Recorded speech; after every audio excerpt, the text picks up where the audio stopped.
The car seat hit the ground with a sickening thud, skidding across the smooth concrete of the apartment parking lot. For a moment, no one moved. A collective gasp rippled through the small crowd of residents who had gathered at the commotion. I stood perfectly still, eyes locked on the plastic frame now resting crookedly near the curb.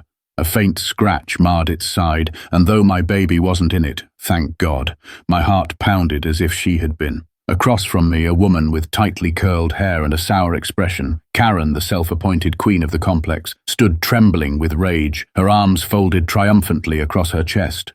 "You people think you can just leave things lying around," she spat, voice shrill.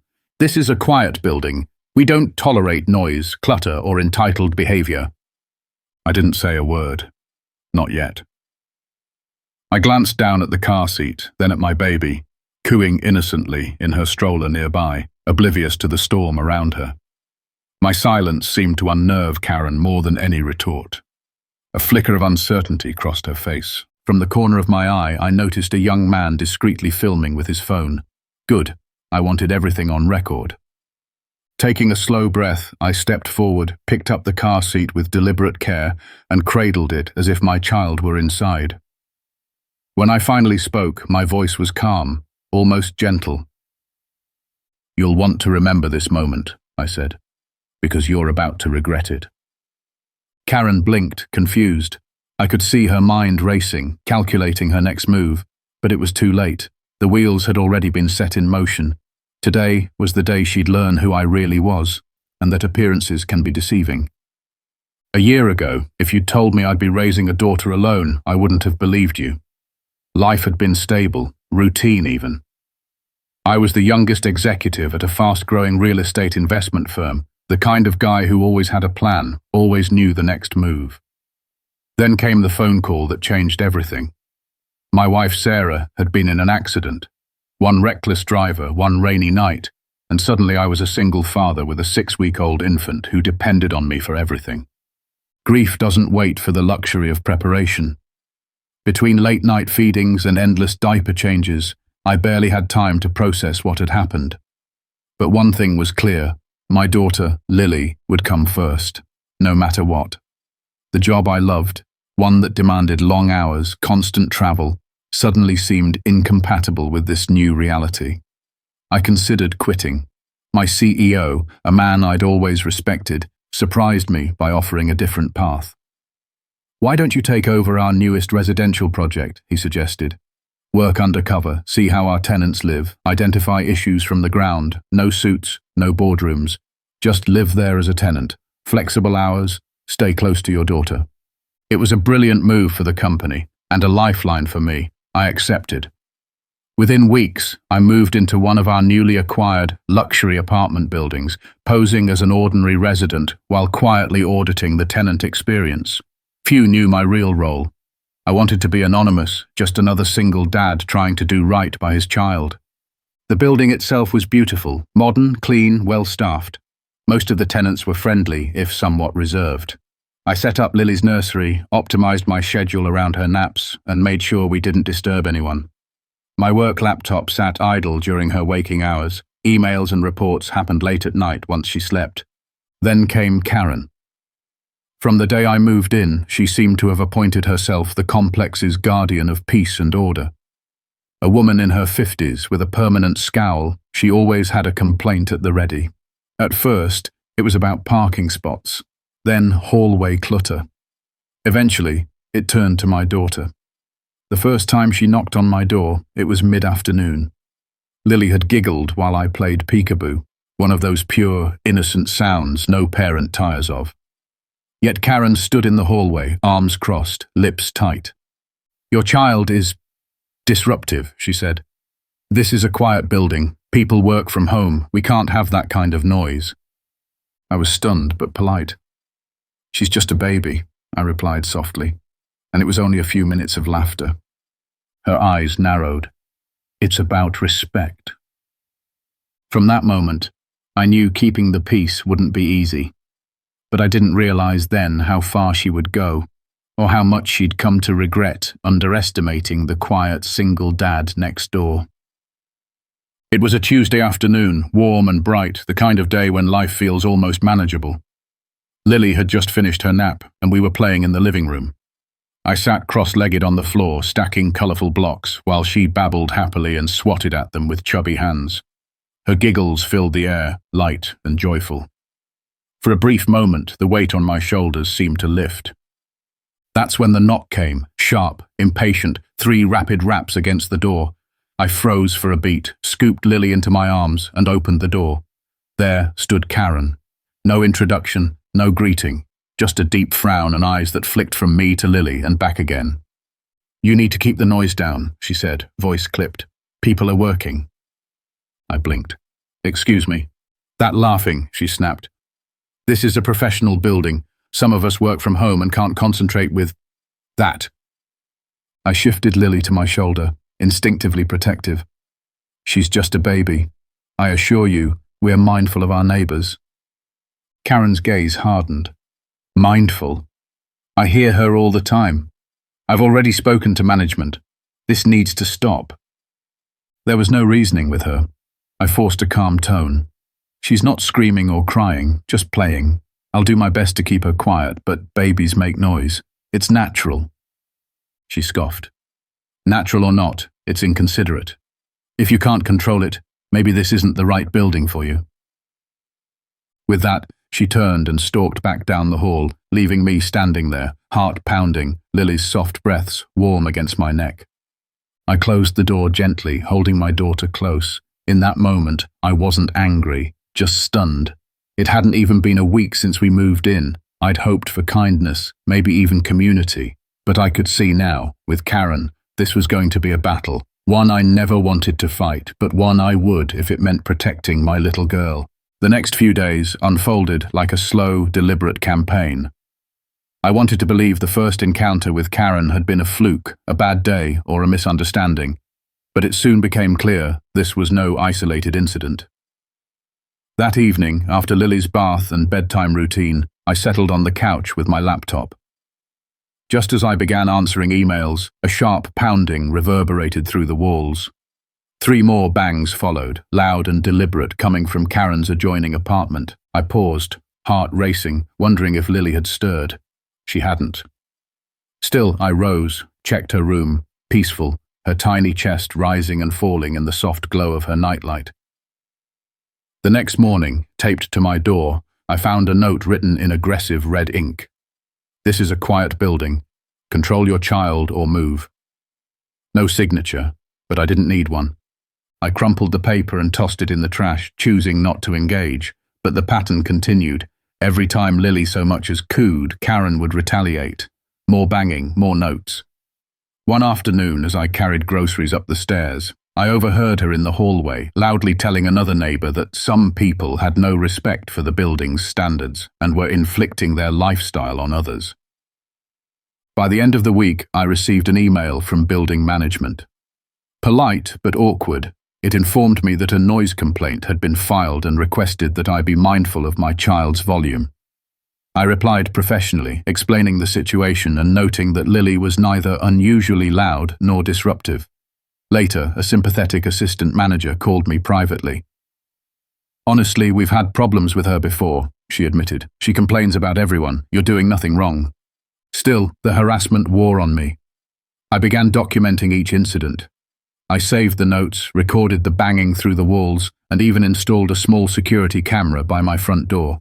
I also limited Lily's playtimes, trying desperately to avoid more conflict. Yet no amount of caution seemed enough. The more careful I was, the more emboldened Karen became. What she didn't know, what no one yet knew, was that I wasn't just a struggling single dad. I was the undercover CEO overseeing this very property, sent here to experience firsthand what our tenants faced. My role required discretion, and I had no intention of revealing it prematurely. But as Karen's behavior escalated, I began to wonder how long I could or should remain silent. I held on to one truth like a lifeline. My daughter would always come first. No matter the inconvenience, the pressure, or the hostility, I would not allow anyone to make her feel unwelcome in her own home. Karen didn't know it yet, but she had chosen the wrong father to antagonize, and her worst mistake was still to come. Saturday dawned clear and bright, a rare stretch of free time ahead. For days, I'd kept Lily indoors as much as possible, hoping to avoid another confrontation. But that morning, after a week of near-constant tension, I decided we both needed fresh air. My sister was visiting from out of town, and we'd planned a simple outing to the park. Nothing extravagant, just a quiet afternoon with family. I packed Lily's diaper bag, snacks, and a blanket, then prepped her car seat. She kicked her legs happily as I fastened her into the stroller, babbling in her soft, melodic way. We took the elevator down to the garage. The building was mostly empty at this hour, an ideal time to slip out unnoticed. My car, a modest SUV, sat parked a few spots away from the stairwell. I popped the trunk and began arranging the items carefully, first the folded stroller, then the bags. I placed Lily's car seat on the ground beside me, just for a moment so I could secure everything inside. Lily gurgled contentedly from her stroller a few feet away. I spoke to her softly, narrating my actions, a habit that had become second nature. The garage echoed with my voice, but no other sounds intruded. For a few peaceful minutes, it felt as if the world belonged to us alone. Then footsteps, sharp, deliberate, growing louder. I glanced up and immediately tensed. Karen emerged from the stairwell, keys jingling in one hand, phone pressed to her ear. Her gaze swept the garage and then landed on us. Her lips pressed into a thin line. I kept my head down, focused on loading the car, hoping she'd simply walk past. But of course she didn't. Her voice rang out, laced with derision. "You're cluttering the garage now? Leaving baby junk everywhere?" I looked up, keeping my tone measured. "Just packing up. We'll be out in a minute," she scoffed. "This is exactly what I'm talking about. No respect for the rules. People like you think you own the place." I fought the urge to snap back. Instead, I moved to retrieve the car seat. But in a flash, Karen was there, faster than I expected, grabbing it with both hands. "You want clutter? Take it," she hissed, and with a violent motion hurled the car seat across the concrete. I stood frozen for half a second, disbelief coursing through me as the seat skidded, spinning to a halt yards away. Around us, several startled residents stopped mid-step. One young man raised his phone, already recording. Karen had just made her biggest mistake yet. The car seat hit the ground with a loud crack, sliding on its side until it bumped the base of a nearby pillar. For a moment, time seemed to stretch unnaturally thin. My breath caught. I could still hear Lily's soft coos from her stroller behind me. Safe, thank God. But the sight of that car seat lying battered on the concrete triggered something deep in my chest. A primal, protective instinct surged through me, raw and unfiltered. I turned slowly toward Karen. Her face was flushed, mouth curled into a sneer, one hand still raised from her impulsive throw. The silence in the garage was broken only by the faint hum of fluorescent lights and the distant rumble of an elevator. Across the lane, the young man with his phone was still filming, eyes wide. A few more residents stood rooted to the spot, witnessing the scene unfold. Karen seemed emboldened by the attention, mistaking my pause for weakness. "Maybe next time you'll think twice about leaving your junk around," she spat, her voice echoing harshly. "Some of us don't want to trip over your little accessories." I moved then, every step deliberate. I walked to the car seat, crouched down and lifted it gently with both hands, inspecting it as if Lily herself had been harmed. A long scratch now marred one side of the frame. The impact alone would have rendered it unsafe for use, a loss I felt acutely. This wasn't just equipment, this was the one object designed to protect the most precious thing in my world, and this woman had treated it like trash.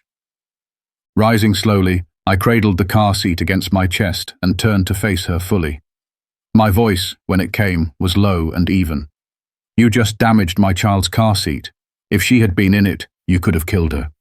Karen rolled her eyes. "Oh, please. Don't be so dramatic. The baby wasn't in it. Maybe you should pay more attention instead of—" "Stop," I said, holding up one hand. My tone had shifted, firm and commanding, drawing a few audible gasps from onlookers. Not another word. For the first time, Karen faltered. Her mouth opened, then closed again as she studied me. Something had changed. I wasn't the tired single dad she thought she could bully anymore. The weight behind my words hinted at something more, and she could feel it. I turned to the young man with the phone. "Are you recording?" He nodded. "Good. I'd like a copy of that." Then I looked back at Karen. "I suggest you go upstairs and wait. Someone will be contacting you shortly." Confusion flickered in her eyes, quickly replaced by defensiveness. "Who do you think you are?" she snapped. I met her gaze without blinking. "You'll find out soon enough." She hesitated, glancing nervously around the garage. The onlookers weren't sympathetic. Whispers had begun, small ripples of outrage growing by the second. The tide was turning. Karen, sensing the shift too late, spun on her heel and stormed toward the stairwell, her retreat far less triumphant than her arrival. I stood there for a beat longer, steadying my breath. Then I carried the damaged car seat to my car, secured Lily carefully in her stroller, and made a single call. It was time to stop being anonymous. Karen had crossed a line no one crosses. Not with my child. The wheels of consequence had begun to turn, and nothing would stop them now. As I closed the trunk and buckled Lily safely into her stroller seat, my fingers trembled. Not with fear, but with a quiet, simmering resolve. I reached into my pocket, pulled out my phone, and dialed a number I rarely used outside of corporate meetings. The line connected almost instantly. "Thomas," I said, voice low but steady. "This is Alex. I need corporate legal on site. We've had a tenant incident, documented. I'll send you the video shortly. Start drafting a formal notice, and notify building management that I'll be meeting with them in 30 minutes. There was a brief pause. "Understood, sir," came the crisp reply. I ended the call and approached the young man still holding his phone.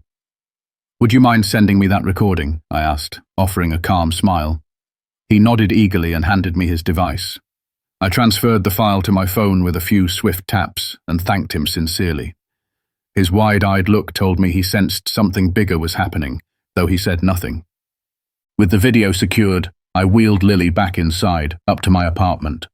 My heart ached as I glanced at the scratched car seat still in the trunk, a necessary piece of equipment now rendered useless because of one woman's spite.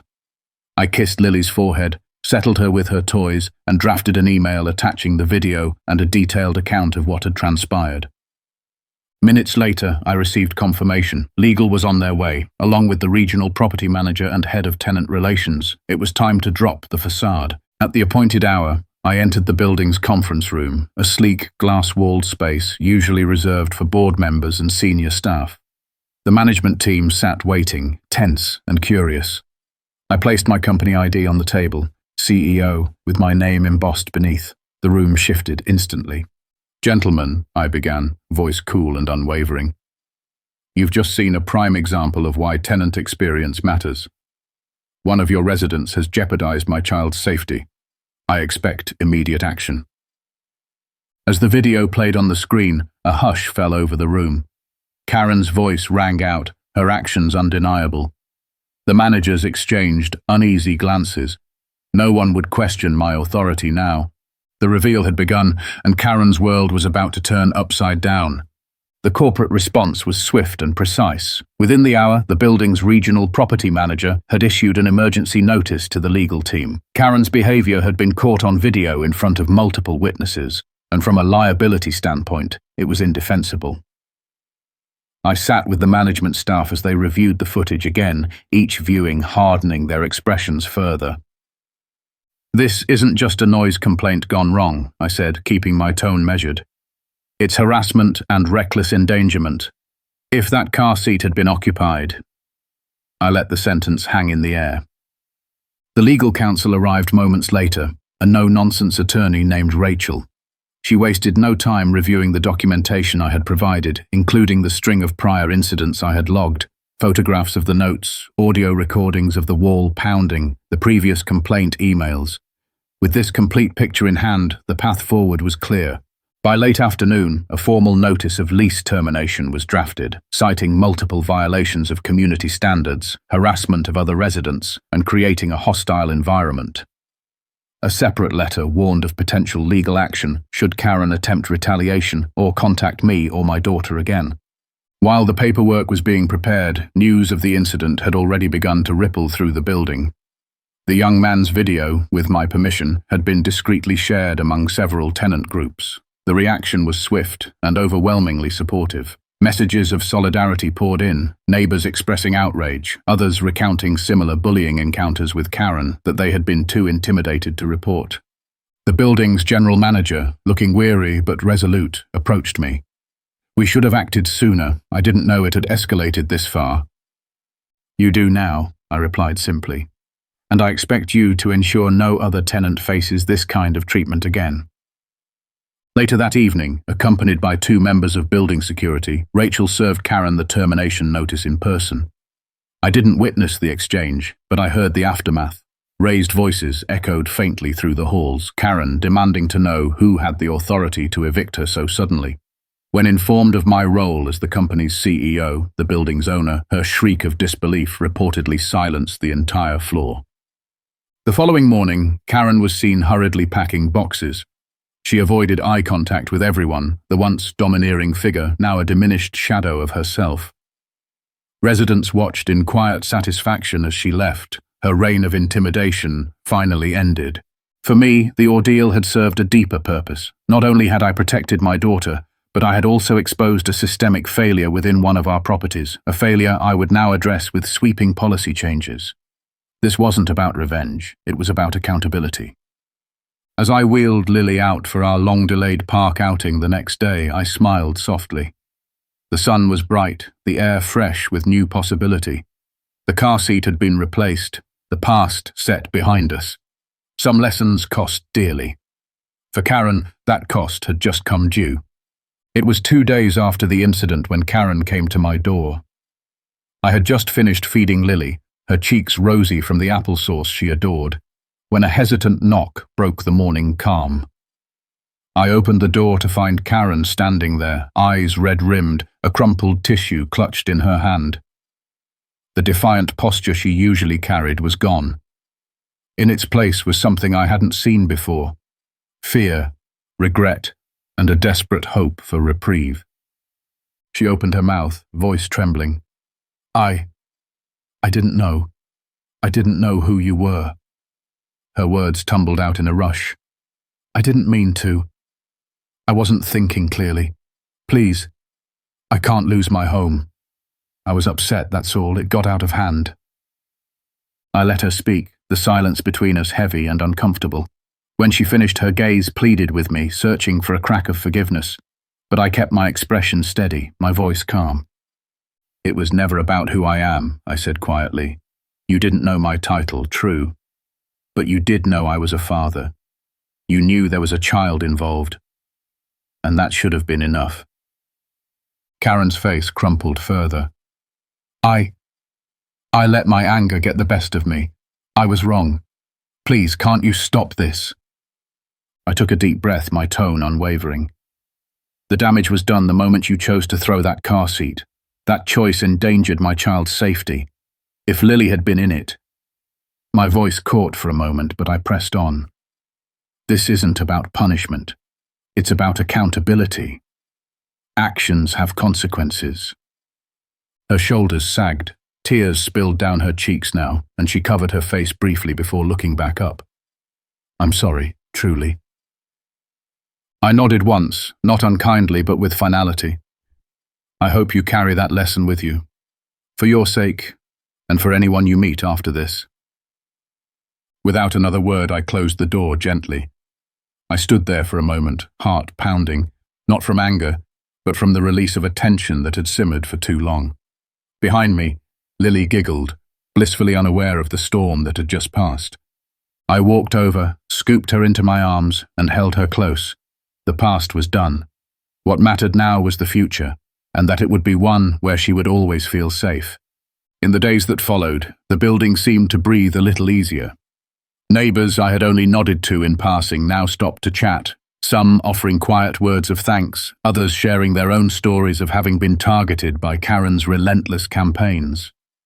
It struck me how many had suffered in silence, how easily one person's bitterness had spread fear through an entire community. And all it had taken to break that spell was one act of standing firm, one refusal to let a bully go unchecked. At home, life settled into its familiar rhythms again. The new car seat arrived, sturdier than the last, and I installed it with a newfound reverence, double-checking every latch, every strap. When I placed Lily in it for the first time, her bright eyes met mine, and she grinned as if to say, "Daddy, it's all okay now." I smiled back, but a weight still lingered inside me, not of anger, but of reflection. The truth is, the title of CEO had little to do with what happened. Yes, it had opened certain doors and ensured swift corporate action, but the heart of the matter was something simpler. It was about dignity, about the basic decency we owe one another, not because of status, wealth or power, but because we share this world and its fragile spaces. I thought of Karen often in those quiet moments after.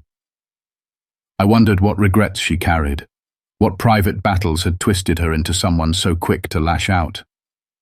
Perhaps she had once been kind, perhaps life had worn her down, but none of that excused what she had done. The line she crossed was one no parent can ignore. And yet I bore her no hatred. Hatred only chains us to the very pain we seek to escape. I chose instead to let the experience deepen my empathy, for those hurt, for those hardened, and for those still learning how to treat others with care. As for Lily, she would grow up knowing none of this turmoil. That was my promise to her. To shield her, yes, but more importantly, to teach her through example. To show her that strength is not measured by loud voices or sharp words, but by the quiet resolve to do what is right, even when it is hard. One sunny afternoon, as we strolled through the park, I watched her eyes widen at the sight of birds taking flight. She clapped her tiny hands in delight, pure and unburdened. In that moment, I felt an overwhelming gratitude for her innocence, for the lessons she would one day learn, and for the chance to guide her toward a world where kindness mattered. We cannot choose the storms that come our way, but we can choose how we face them. And sometimes, the greatest strength lies not in power, but in the grace with which we protect what we love. That is the lesson I will carry forward, and it is the one I hope Karen, wherever she is now, will one day understand too.